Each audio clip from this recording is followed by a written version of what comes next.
there are some new spies in town to lead the investigation. I was going to scoot over, but they didn't show me.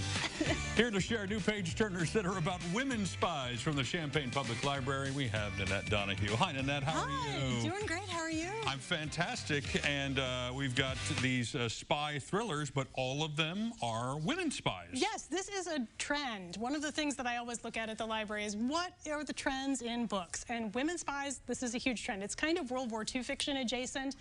Some of these books take place during and after the war. Some go all the way into the 1950s. Wow. Well, let's start with An Unlikely Spy. This is a World War II novel, and it's set in England. It's about Evelyn. She's a young woman, very educated. She's from a small town and is has always spent her life trying to blend in with everybody, which makes her a great candidate for MI5 to recruit. She's got German language skills, and so she starts out as doing some kind of secretarial work, some typing, things like that. She starts helping out with interrogations of prisoners, and then eventually she's asked to infiltrate a group of Nazi sympathizers in Britain. And it's people who are in very high levels socially. So people who are in part of the peerage, things like that. And it's what she finds is going to end up devastating her life. All right. Okay, A Most Clever Girl is the next one, I think, here in the middle. What does that one The have? setup for this one is really fantastic. So there's a young woman named Catherine, and she shows up at this other woman's apartment and says, "You need to tell me what you did or I'm going to kill you." Ooh. So that's the setup.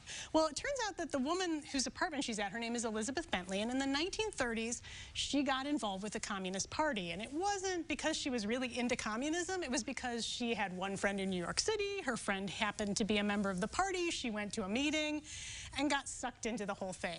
Well, it spun out of control, and eventually she is the Red Spy Queen of America. She is spying for the Soviet Union. Before she knows what is happening in her life, she falls in love with a Soviet spy, and pretty soon she and her partner are creating the biggest Soviet spy ring in the U.S. This is during the 1930s, so before World War II. It's a really fantastic story. This one has been very popular at the library, full of action, full of all kinds of intrigue, all kinds of information about what espionage was like during that pre-war period. I really enjoyed this one a lot, and as you read through the book, you find out how Catherine's story links with Elizabeth and exactly what Elizabeth did that ruined Catherine's family. Are we thinking there are actual, like, Soviet spy tidbits in this book, or is this totally fiction? There very well could be. There very well could be. That whole thing fascinates me. It's a good one. All right, we've got A Woman of Intelligence, last but not least. This is a 1950s story, and this one features a woman named Katerina who's very educated. She speaks multiple languages. Before she got married and had kids, she worked as an interpreter at the United Nations, and this was right after World War II. Now she's married to a wonderful man. She has 2 kids under the age of 3, and she is having a really rough time. Today, she'd probably be diagnosed with postpartum depression. But this is the 1950s, and so basically she's kind of told to suck it up. Well, when she is approached by an FBI agent and asked to spy on somebody who is a former lover from college, she thinks that this may give her the excitement that she's been looking for. So she has to figure out a way to navigate her new double life as a spy and parenthood and marriage. So it's a really interesting story about the whole 1950s Cold War era spy situation.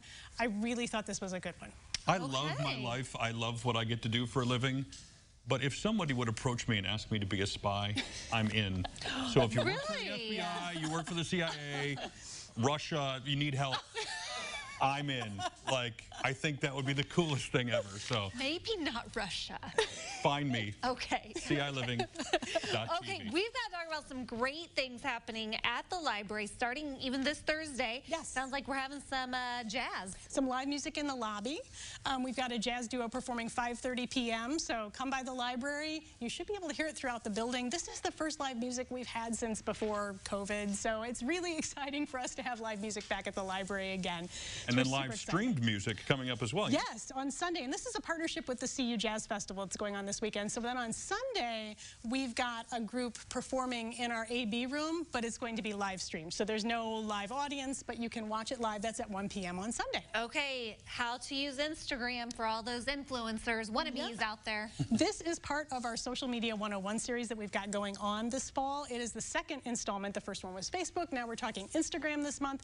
That's next Monday night at 7 p.m. and it's focused on how businesses and entrepreneurs can use Instagram to help their business grow. If you need some TikTok experts, there's a few around here that we could yeah, just saying, Nanette. show you how to embarrass yourself on TikTok. And then finally, bring your kids to the library during the week of October 25th because you got some Halloween stuff happening. We do. We've got Halloween book giveaways. We've got spooky and non-spooky options, which is great for people like my kids who don't want the spooky option. It's for kids birth through 5th grade, and there's a bunch of great choices, Halloween-themed, autumn-themed, lots of fun stuff going on. Just stop by the children's desk at the main library or the main desk at the Douglas Branch Library. All right, something for kids. We've got something for adults. Sounds like a lot of great things happening at the library. Indeed. Thanks, Annette. We appreciate it. We'll get you all the details on these books and how you can connect with the library if you go to our website, which is ciliving.tv. I'm even working on my spy name. I don't have it worked out yet, but Lone Wolf for